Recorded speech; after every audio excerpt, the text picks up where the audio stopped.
Hello, everyone, and welcome to Rise of the Phoenix Coach. I am Amy, a nurse, trauma-informed coach, and someone who's walked through the fire and chose to rise. Before we begin, a quick note. This podcast is real, unfiltered conversations about trauma, addiction, mental health, and recovery. Some topics may feel intense or triggering. Please listen with care, take breaks if needed, and always honor where you are in your own journey. This space is not about perfection. It's about truth. It's about healing. And it's about rising again, and sometimes again. Mm-hmm. If you've ever felt broken, lost, or stuck in survival mode, you're not alone and you're not beyond repair. Here we turn pain into power.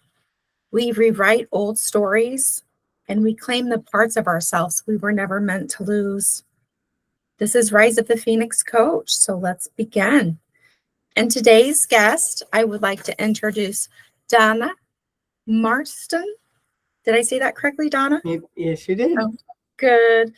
She is a family recovery support specialist, a certified recovery support worker, an author, a speaker, and founder of Sharing with Shame. Drawing from her professional experience and her personal journey through her son's addiction and recovery, Donna provides parents with practical tools, clear language, and compassionate guidance so they can respond with love, boundaries, and less fear, guilt, and shame. Through Sharing Without Shame, she offers private sessions, education, resources, workshops, and honest conversations for families navigating addiction, recovery, and the messy in-betweens. I love that, Donna. Thank you so much for being here. Well, I'm really glad. Me. You're welcome. I'm really glad. First of all, I gave you not a much of a notice. I'm glad you were able to reschedule with me through the disaster I went through yesterday. I had my water shut off and wasn't able to shower and just felt like, oof, we need to reschedule this. So thank you for being so flexible. I appreciate that. Well, it's nice when you work for yourself, you know. Yeah. You can schedule things and move things around. So yeah, I appreciate that. Thank you again. So tell me a little bit, whatever you're comfortable sharing. Tell me a little bit about your own journey. You know, why sharing without shame is so important to you. So many years ago, my son was in active addiction, and he started at the age of 15, and I want to say it was like 1997, somewhere in there. And you didn't talk about it back then. And, you know, addiction carried a lot of shame for the person who was addicted and also for the family members. And my son was active for 10 years. And I remember the first treatment he went to was an IOP at our local hospital, intensive outpatient program. And so it was family night and he wanted me to come. And I just remember walking around my house being so pissed off at him, like, how dare he put me in this situation? Now I've got to go out and show my face.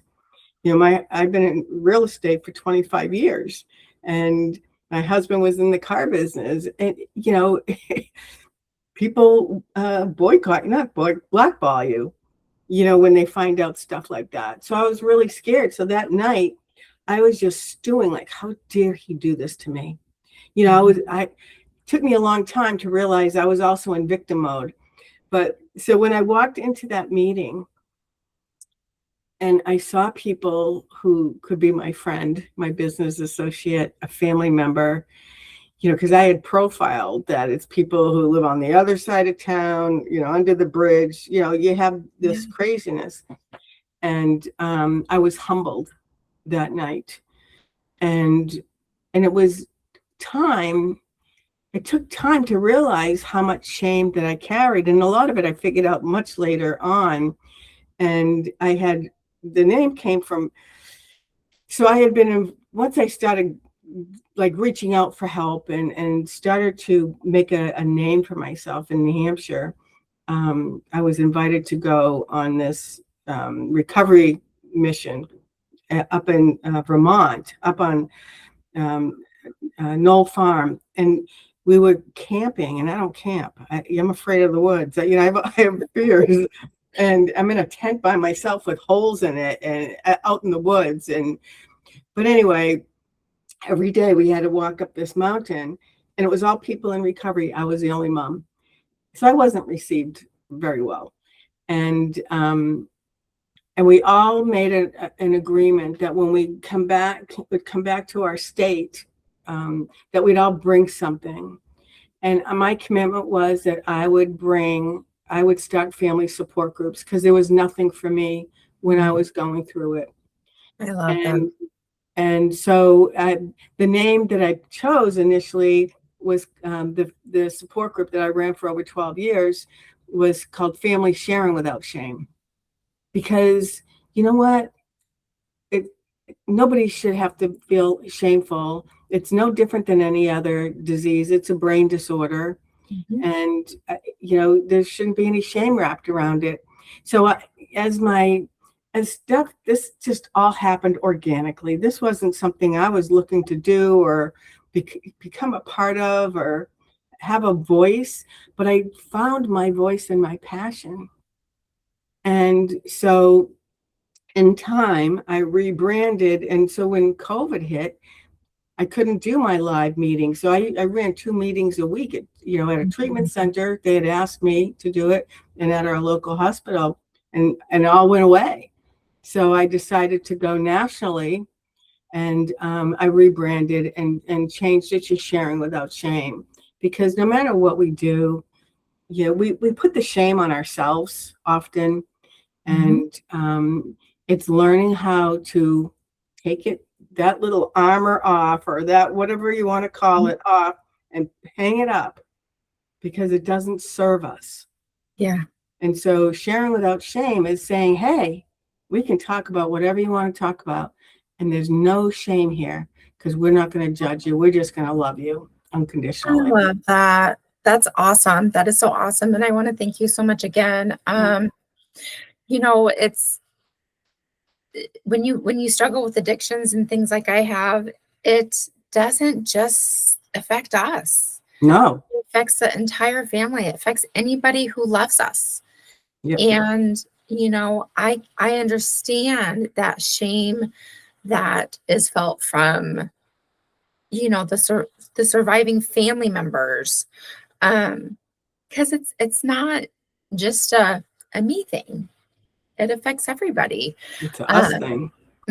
It's an us thing. It's, you know, the same thing with, you know, I had a conversation with my family, my mom and brother and sister and their spouses not too long ago about the shame. And it was, you know, it was hard, but, and I understood it was hard because it was a new boundary I was setting with them. But it, you know, the shame, it's a family thing. You know, just like any kind of trauma, you know, the childhood trauma that I endured, it didn't just affect me, it affected everybody. So let's try and deal with this as a family, you know? Yeah. Yeah. And people, you know, especially older generations, and I'm from an older generation, but I'm a little different. Yeah. Because, you know, like my mother's generation was, don't make waves. Mm-hmm. I'm a baby boomer. I'm in my 70s. And it was, children should be seen and not heard. Right. Those 2 generations were taught to stuff it. Yeah. Don't talk about it, stuff it. If you have shame, just buckle up and move on. Don't talk about it. Mm-hmm. Don't let it come to the surface. And for me, even as a child, I wanted to talk about those things. Yes. You know, being an empath, it's really hard. Mm-hmm. And so, you know, like you were talking, you wanted to set a boundary with your family. A lot of people just don't want to have those hard conversations. And then you add addiction into the mix with the shaming and the blaming and the hurt. Both sides are hurt. Yeah. Everybody's hurt.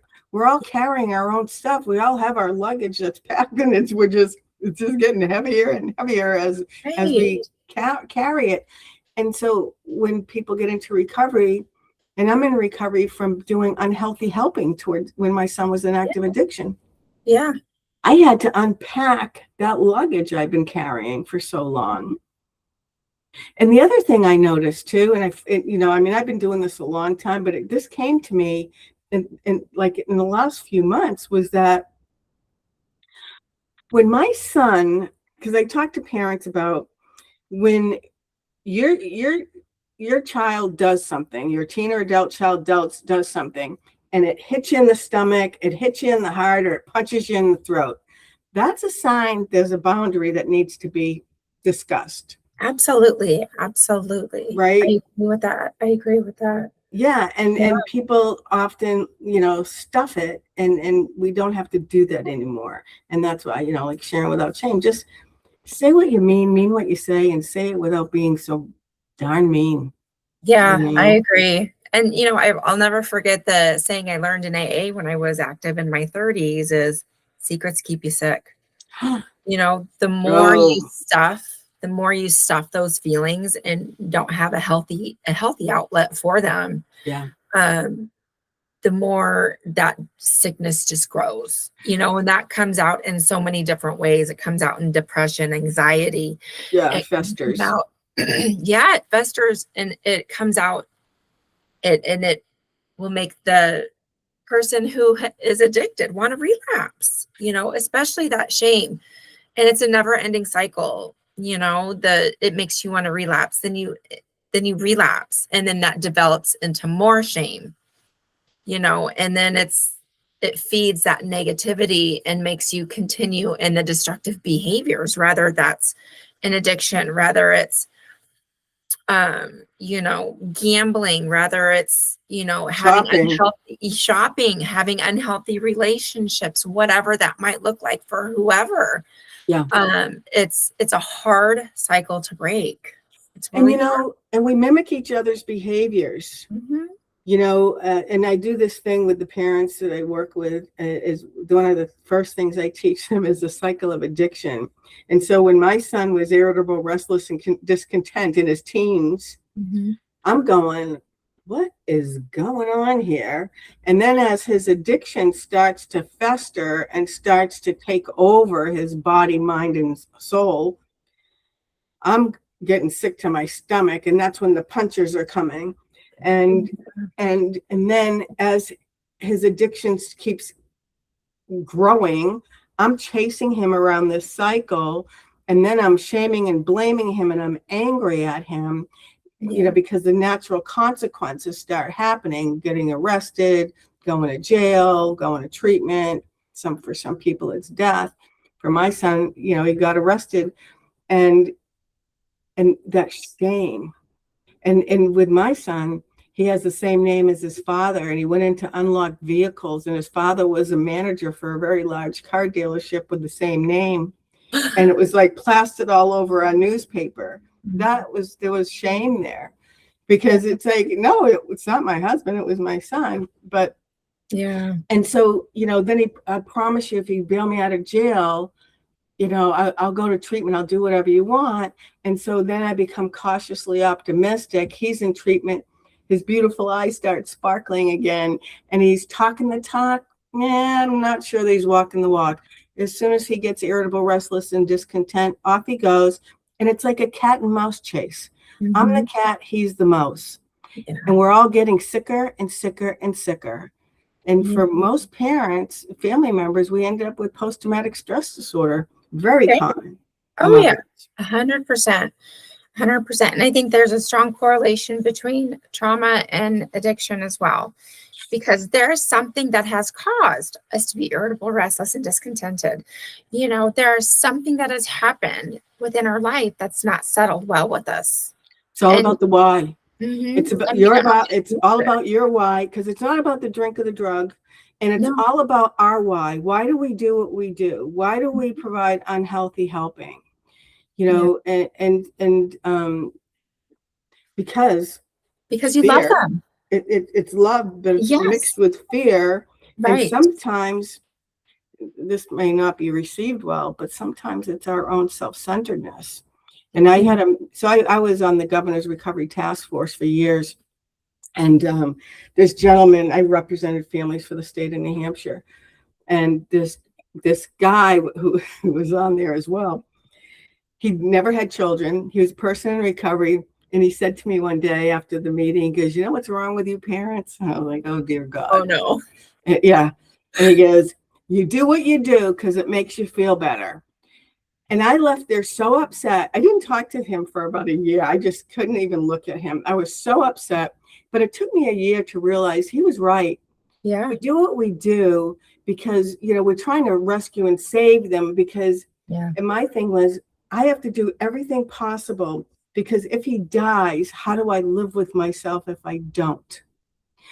What I realized, because I went through the steps as they're laid out in the big book with a step study sponsor, even though I don't have a substance use disorder, I did it because I was a nosy, controlling mother. And you were an Al-Anon. It's similar in Al-Anon. But I did it the AA way. Okay. I wanted to do what my son was doing, and I found somebody to take me through it.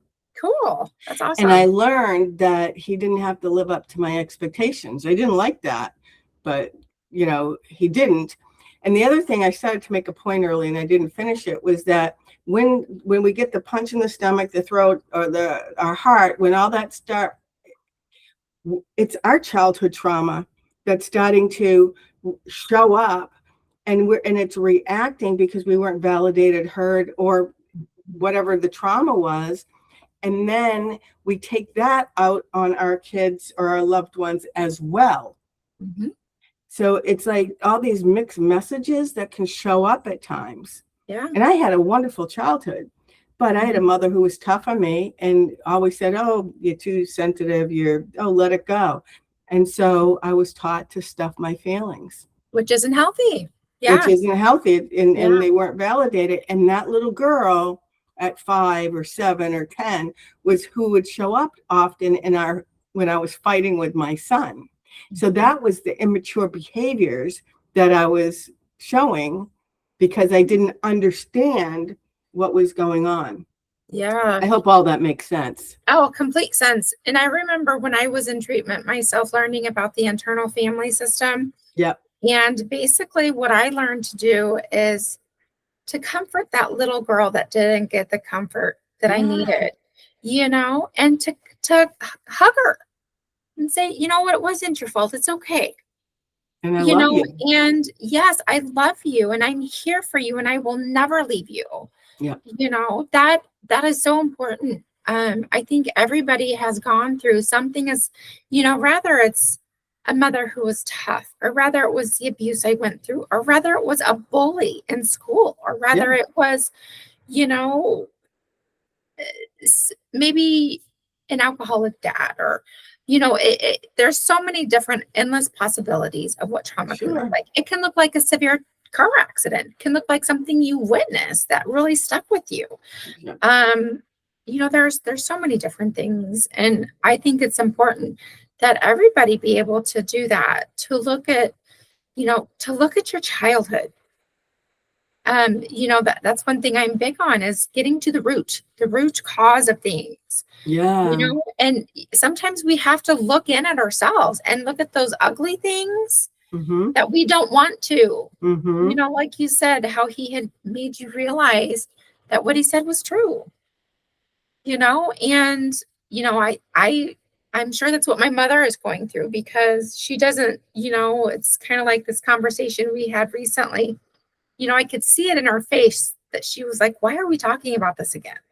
And it's like, I know my mom hasn't dealt with her own guilt of not protecting me. And so it's hard for her. She does everything she can in her power to try and be here for me now. But in the long run, it's to make herself feel better, I think. Yeah. And she doesn't like going there to the hard stuff, Yeah. Because it's hard to look at, especially when we need to look at ourselves. It's the generation too, because that's what was done to them. They were told, don't rock the boat, zip your lip, just shove it under the rug, and let's not talk about it. Just move on and pretend like it didn't happen.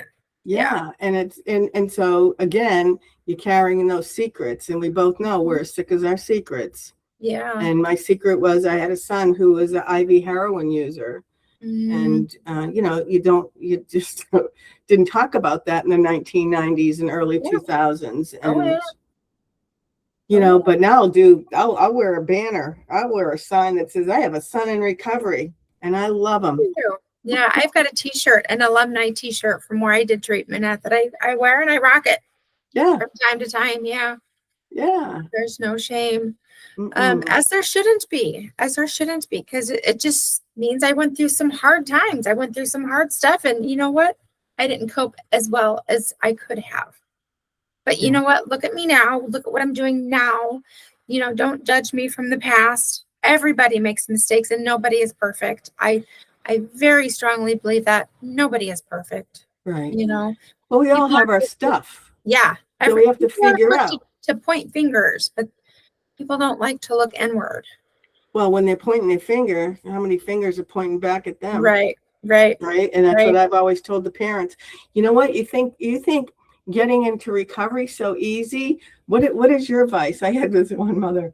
She goes, well, I love Diet Coke. And I said, okay, so just for today, do not have any Diet Coke. She didn't even last 2 hours.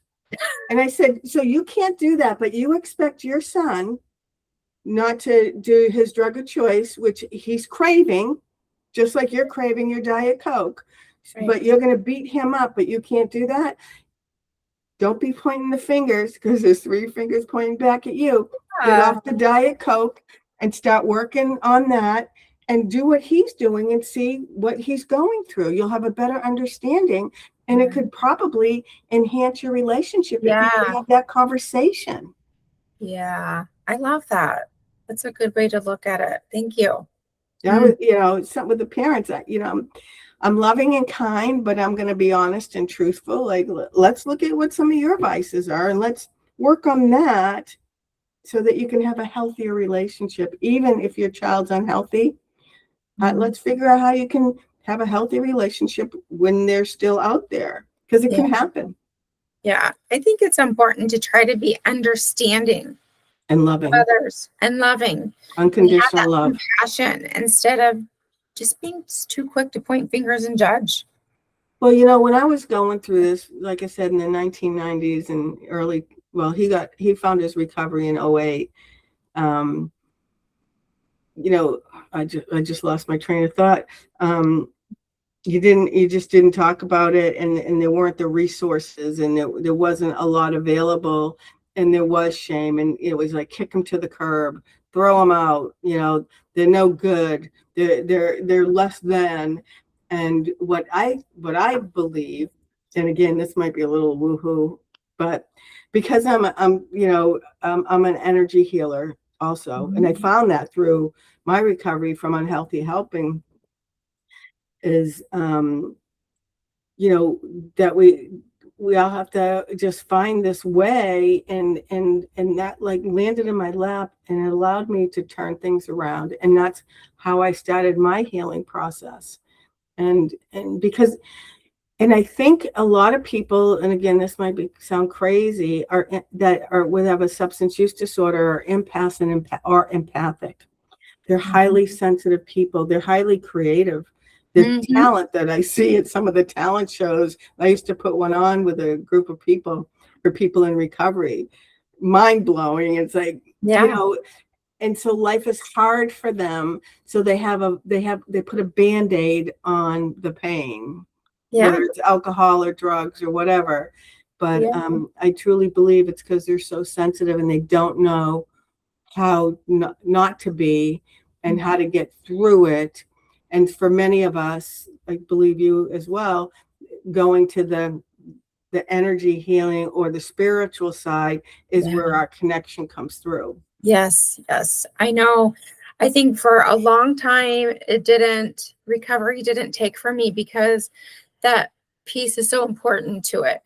And I tried for so long to conform to the whole God concept, and I struggled with that, because my abuser had me baptized Catholic. He was the one who made me go to church, and all these other things. And so I finally got it when it said, you can create your own concept.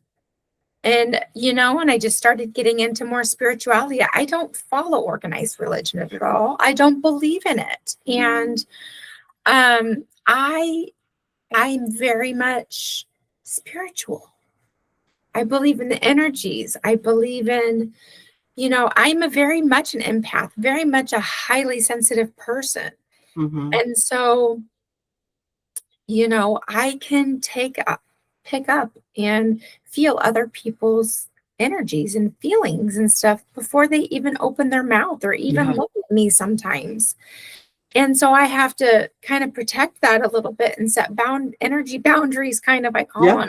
Yeah. Do different things to protect myself. Sometimes I have a hard time being in crowds. Yeah, me too.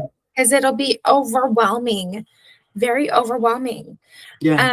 So I often go where I want to go, but if it gets to be too much, I usually want to have my own vehicle with me so I can bounce if I feel like it's getting to be too much. Yeah. And that's okay. That's okay. Because I'm a social person. I like to mingle and be sociable and all of that as well. But I also know my limits. And I think that's important. And I think you bring up a good point too, that when people are in, especially early recovery, and they have to go to events or parties or whatever, because people are, especially when it's alcohol, people are insensitive to it. And there's all kinds of alcohol, and to have a plan to leave. They bring their own drinks, so nothing gets, bring your own glass with your own stuff, so you don't pick something up by mistake, or which is really a shame, the insensitivity that goes on. Because I did an article and it was interesting, and it was a picture of a kid's birthday party with juice boxes and birthday hats. Okay. But often they faded off to the side a little bit was a beer and an alcoholic drink. And the caption was, how did alcohol get so normalized? It's at kids' parties now. Oh, yeah. And why? I mean, this is for your children. It's not, you can't go for a couple hours without providing that or whatever. And to me, that's insensitive to the child. Yeah. But that's, my it is so normalized. And I think there are a lot more people with substance use disorders than it says in the records, wherever you're going to find those records. Because there are so many people, it's just normalized. Oh, I'm going to come home and have a beer, And they're functioning because they're highly functioning. Yes, there are a lot of highly functioning alcoholics, addicts, however you want to look at it. And it's because it's become so normalized. Yeah. And I lived that way for years as a highly functioning alcoholic. Yeah. Well, I mean, I used to go to some fundraising events for, fundraisers for different treatments, or, it was one organization that raised a lot of money for different treatments in different facilities. Okay. And when I was there, I looked around and there was a bar, and I said to my friend, I said, I can't believe they're serving alcohol. We're raising money for addiction, alcohol, and drugs and alcohol, and yet they're serving it. It does not make sense. And she said, well, no one would show if we didn't provide it. I thought, wow, how sad is that? Yes, that's terrible. It's sad. That is sad. But I mean, if you really think about it, it was probably true. It's normalized. It's normalized. It is very much normalized. But then they want to shame the alcoholic, because there are still a lot of people who do that. And, I think the stigma has maybe gotten a little bit better than it used to be.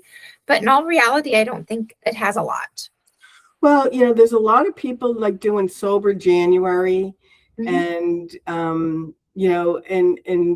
I have this person who I had a conversation with not too long ago, and he liked, smoking a lot of cannabis, and had a medical situation, and now is not doing anything. He goes, I can't believe how much I'm getting done, and I feel better. It's like, go figure. My husband, when our son got sober, we were, I was a social drinker, one or two, when I'd be doing cartwheels, I was a lightweight, but I never really, liked it. I just did it because that's how you socialize. It was my normal, right? I didn't understand it till it impacted my family. And I wanted nothing to do with it. And so my husband and I have not had an alcoholic drink, and since my son has been sober since 2008. On Mother's Day, he found his sobriety. Oh, that's beautiful. That's beautiful. Yeah, and we don't miss it. But guess what? Our phone stopped ringing. Our social life went. That's terrible. Why? Because I think it makes people uncomfortable. It does. It does. Because to have people that are sober, and we could have cared less. We're like, we'll be your designated driver. I could care less. Unless they get messy, then I don't want any part of that. Right. But once they're, I'm kind of the same way.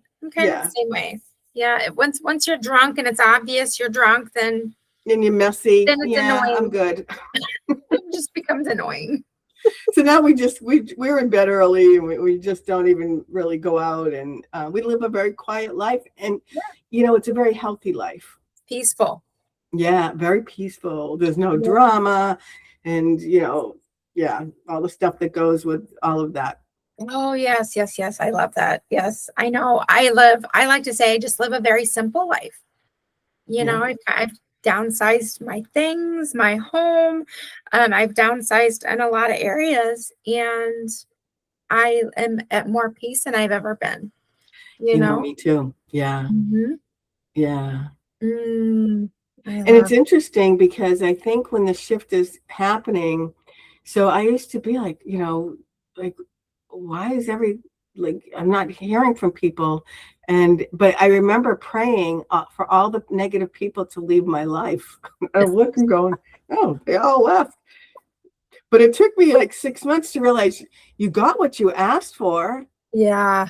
But I made peace with that. Yeah. And now, I don't need music going on. I sit in silence and my head is clear. Mm-hmm. I don't have chitter chatter beating myself up anymore because I've done the work. Yeah. And a lot of people, when I've tried to take them like through the steps through like the Melody Beatty way, which is a lot gentler, they're like, oh, this is a cult. I'm not doing that. Because, yeah. So they start to open up and go within, and it's scary and it's hard. And there were times I was in the fetal position or depressed for a couple of months. People don't want to do it because it's hard work. Yeah, unpack those suitcases. And it scares people. People would rather stay stuck with whatever drama they have going on, with whatever their comfort is. People would rather stay stuck there because instead of growing and finding this peace and this inner peace and this true happiness and all of the beautiful things that come with it, people would rather stay stuck in that ugliness. Yeah. Because look at our country. Yeah. It's comfortable to them. It's what's known. Yeah. Yeah. And you make somebody uncomfortable and they're like, put the roadblock up. Yep. Yeah. That is so true. That is so true. Mm. Yeah. It just makes me think of, I lost so many friends, people that I thought were friends. So many, even, my relationship with who was my best friend, she stuck with me through some really, really hard times. Our relationship has changed. Yeah. And it's because she's a drinker. She still, and I've told her several times, I don't mind you being around you if you're drinking, as long as you're not sloppy, because then that just annoys me and I don't want to be around it. Yeah, that's one thing. But if you're having a drink or two, that doesn't bother me.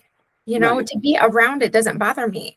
I'm at that point in my life where it doesn't bother me, but does get annoying once she's sloppy drunk. And then so I've set some boundaries with her, and our relationship has changed. We're not as close as we used to be. We don't hang out like we used to. And it's because she can't put it down long enough you know, Yeah. have a whole day with me. Oh my goodness, that would be terrible. But Yeah. It's so sad. it is sad. It is sad. So, I wonder about her, Yeah. you know. I really do. I wonder about her and think she probably has more of an issue with it than she's willing to admit herself. Yeah. So, but that's on her. I don't love her any less. Yep. It's just how it is. And I've accepted that. It took a lot for me to accept that because I had to kind of grieve that friendship a little bit. Sure. Yeah. Yeah. Yeah. I have this saying, I wish I had it on my desk. But this guy I'd met years ago, and he was a big advocate in the recovery world. And I did my recovery coach training through him. Mhm. And he has this saying that if you want to be happy again, put your your love, your whatever it is that you want to give on the table without any expectations. Pull your hands back, and if they receive it with love, great. If they don't, it is what it is. Right. Right. Right. Yeah. And so you have a choice. You can stay stuck with them, or you get to move on. And it doesn't mean you love them any less. It's Yeah. just, this no longer serves me anymore. Mhm. And I'd rather be sitting in silence doing your project for Sharing Without Shame than Yeah. putting up with some unnecessary drama. Or at the fakeness sometimes. In that too. There's a lot of that. I feel like there's a lot of that. I feel like so many people are not just real. Yeah, I think with all the social media and all of that, I think there's people, I'm not sure that people are overly honest that their lives are as great as they portray them to be. Right. And so that's another protective mechanism, and People want others. Yeah. People want to think that others think that they're just great. yeah, What's they wrong have to with have you? happy, healthy life, and Right. internally they're a mess, and Yeah. which is sad, but Yeah. all you can do is pray that they find their way and find the Yeah. happiness they deserve. Everybody Mhm. deserves to unpack everything and just, do self-care. There's nothing Yes. better than self-care. Oh, and I try to tell people that self-care isn't just taking the shower and brushing your teeth and all that. Self-care is also doing the fun things. The things you enjoy, like your hobbies. For me, I love to be out in nature. Anything out in nature is healing for me. A walk in a park, or, my roommate is big into painting. She's a great artist, and, that's self-care for her. Sure. Yeah, Writing that's a to me is form of self-care. meditation. Oh, yeah, absolutely. Meditation is so important for me as well. But yeah, self-care is so important, and people just don't make the time for it. People No. just don't make the time for it. But No. having you on today is like perfect timing because I'm going through some things with my own family, and I have a therapy appointment coming up with my brother and his wife, and I'm excited. I'm also nervous though, which is normal. Yeah. Yeah. And it's a thing about, I really want to work, I've done a lot of healing, and I wish and I hope that my family will get into some deeper healing too, because everything that happened in my life, besides the addiction, the trauma, it's a family thing. It affected Sure. the whole family. Yeah. And so, my hopes is that our relationships can get better and stronger because of this. Yeah. But, I'm not, because I told him, I said, in this conversation, I'm not doing just a superficial thing anymore. I'm done pretending. I'm taking the masks off. Good for you. I'm just not doing it anymore because Yeah. I know it's not healthy for me. And Yeah. I'm about protecting my peace and doing, what I need to do for myself, because Yeah. for too many years, I worried more about them than myself, and I'm Yeah. not doing it anymore. Well, that's what us empaths do.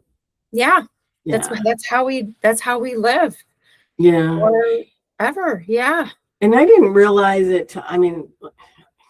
I was in my late 60s before a lot of this shedding, started happening. And, which is really a shame because I missed out on so much because I was so sensitive that I took things personally. Now, I'm in my 70s and it's like, yeah, Right. yes. Yeah. I'm that way now. I just turned Yeah. 50. I just turned 50 in June. So yeah, it took me 50 years to figure that out. Everybody figures it out at different stages. Yeah. And I try to do it with my grandchildren. My son was telling me, his oldest, he goes, he's stubborn. And I said, well, he's a good leader. So instead of saying, hey, don't be so stubborn, how about saying, you have great leadership skills, because he's going into third grade. You have great leadership skills, but I'm going to ask you to put those aside just for today. So, we can get through and go do this because this is what we need to achieve today. Yeah. I said, awesome. but compliment him. Don't say, oh, you're shut him down. Don't just shut Don't put him down, because that's how we grew up, right? Yeah. We were put down for, maybe standing up for ourselves. I remember a doctor I was 9, wanted me to take my shirt off to look at my ear because I had an earache, and I refused. And my mother got mad at me and he got mad at me. And I was like, no. What did he need to look at your full body for an ear Right. infection? I mean, not that there was anything there, but, I was only 9. But, and that's the lesson, I think, as we go to these generations, to teach these little guys now that, hey, you're feisty, you're a great leader, you're this, let's find the positive to that. Yeah. It's like the family roles. We all take on family roles when addiction's in the family. And, and again, they were blaming and shaming. But if you break it down, like, the chief enabler or the mascot, all of the different ones, you can break it down and go, oh, here's what works for you. Here's a real positive about that. Yeah. The scapegoat. Oh, yeah, you're angry, but why don't you take that and you have a voice and stand up for the people instead of tearing them down? How about you represent them and find your voice in that way? And so, I just think it's, shifting stuff. And so I think a lot of our younger generations are probably going to do a heck of a lot better than we did as, I know for baby boomers. I don't know what your generation is. I'm a Gen X. Okay, Gen X. Yeah. And it keeps getting better, I think. Mm-hmm. Yeah. Because the younger kids today, they're screaming, they have mental illness, right? They're gonna talk about it where it was hidden for so many years. So there's good coming as the younger people come forward. They're more open about their addictions or their mental health issues, and they're more willing, I think, to get. We should be able to. Yeah, we should be able to talk about it without feeling shamed about it, without feeling like there's something wrong with us. Because I think that's the stigma that is still there a little bit. Is the it's still there. There's something wrong with her. And it's just like, when I talk about the different diagnosis, every diagnosis has the word disorder at the end of it. They need to change that, because of course I feel like there's something wrong with me. You're telling me I have a disorder. There's something wrong with me. Right. Good point. I'm not normal. Good point. Yeah. I hate that. Well, that's the medical field, right? That needs to be changed. We had this woman and a local woman, and she was a doctor, and she was an addiction specialist. And I asked her, I said, when you were in college, medical school, how many hours of addiction studies did you have? 0. She said it was an elective. Yeah. And she had like 4 hours and all the, I don't know how many years it was. And then after she was a doctor, she went, I don't even know where she went, but she went for I think a year or 2 years and became an addiction specialist. Wow. Yeah. Yeah. So so much has to change, but so much has, it's getting better, but there's still a lot of work to be done. Oh yeah. Oh, I agree. I agree. Well, if there's anything, is there anything you would like to leave with our guests? Any last words, any last comments or anything like that? Well, I just like to say, if there's parents out there listening and you have a child who's sick and suffering, that hold on to your hope, because you never know when the miracle of recovery is going to happen. And my son, his last rehab, he was in and out for years, but his last one, he went to get me off his back, and 2 weeks in, something shifted. He had a spiritual awakening where he had a conversation with his addicted self and the newly sober self. I didn't ask, it was none of my business, but all he said to me was, he said, Mom, a negative energy left my body that night, and I knew it was going to be okay. Oh, that's beautiful. So, hold on to your hope, because my son's a miracle. He was an IV heroin fentanyl user, addicted to alcohol. And today he's a business owner. He has 3 beautiful children, a wife, and he has a beautiful life, because he took everything and he changed it, and he started to love himself. And his baby steps. It's not overnight. It's taken him a long time, but he has proof that recovery is sustainable. And I do have to say something about that. I know how important it is to love yourself. And that's where it's at, is you have to love yourself. You have to feel that love and know that you're worthy. Yep. That you're worthy of love and respect, not just from other people, but from yourself. Well, no one will ever be able to love you enough if you don't love yourself first. Yes. That was the biggest thing I think I got out of treatment, was learning to love myself. Yeah. And, embrace the imperfections, because that's what's unique, right? That's what makes us all beautiful. We're all born beautiful. Absolutely. Yeah. Well, thank you, Donna. Thank you. I'm going to go ahead and wrap up, and I'm a little teary-eyed. That's okay, though. It means I'm human. Yep. Now, if something in this episode resonated with you, that's not by accident, and your story isn't over. And no matter where you are right now, you are still capable of rising. If you're ready to go deeper, come join me on Substack at riseofthephoenixcoach.substack.com. And this is where I share more of my story, my tools, and real-time insights. And if you're looking to work together, you can come visit my webpage at riseofthephoenixcoach.com to learn more about Rise of the Phoenix Coach with one-on-one coaching. And here we will rebuild confidence, reignite inner strength, and rise up to a life of peace, love, and true happiness. And if this episode spoke to you, share it with someone who needs to hear it. It's how this movement grows, is one story, one voice, and one rise at a time. Until next time, stay grounded, stay aware, and keep rising. Bye-bye.